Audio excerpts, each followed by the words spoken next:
So chapter 2, we experience the Valley of Ashes, which is going to end up being a really symbolic place. The Valley of Ashes is between West Egg and New York City, and it is very lower class, and it's basically this barren wasteland. People are covered in soot because ashes are dropped off here from the city and just scattered everywhere. So basically people are just covered in grime. And he does that on purpose. Fitzgerald wants you to very clearly understand that you're no longer in those rich areas, that you are in kind of the very lower class part, to really make sure that you see the distinct class differences. A billboard is there that kind of overlooks everything. So if you were like, what are these weird eyes of T.J. Eckelberg, Dr. T.J. Eckelberg? It's a billboard. So a literal physical billboard that kind of hovers above the town.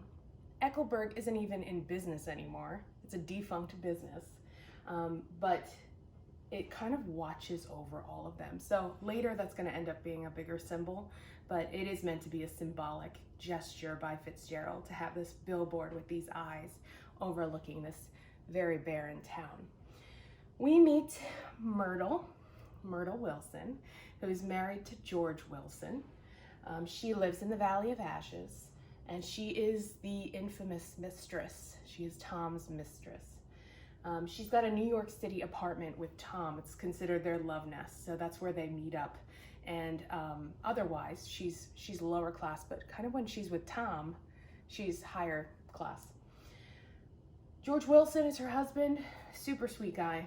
I feel bad for him. I don't think I'm not sure if he realizes what's happening or if he's kind of just accepted it and he's hoping that it kind of fizzles away, but he's kind of an oaf in that way. He's an auto garage owner and mechanic. He and Tom actually talk about a car sale that they're gonna go back and forth between. So he picks up he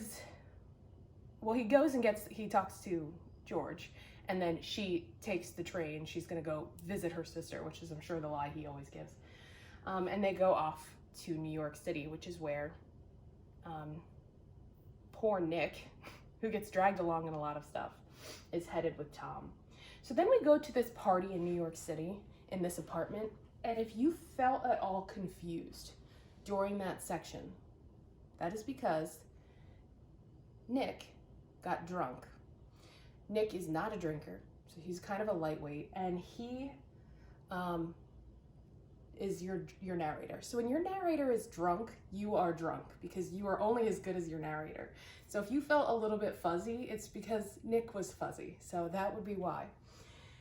We start to hear the rumor mill about Gatsby, and we hear little things here and there. And this is all to build his mystery, right? He's seen looking out, and now we hear these other things. So he's been told, or they say he's a shady businessman.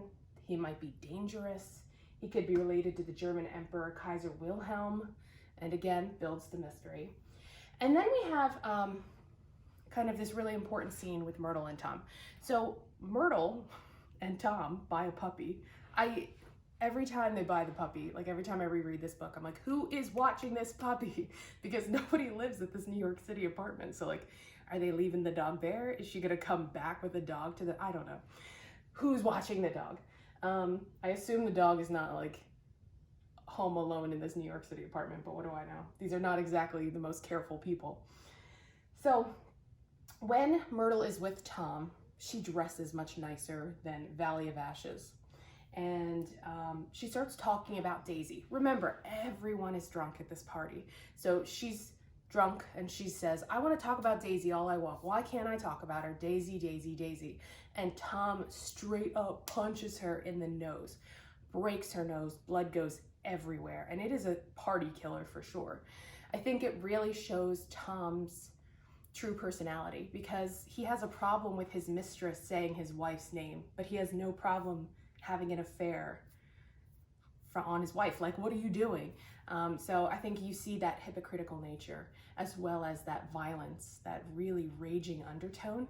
He's basically like an animal that's barely wearing a layer of civilization. So I think it's really interesting to watch Tom's character overall, but that is kind of like the punch and that kind of quickly ends that party and everybody disperses. So that's your chapter 2.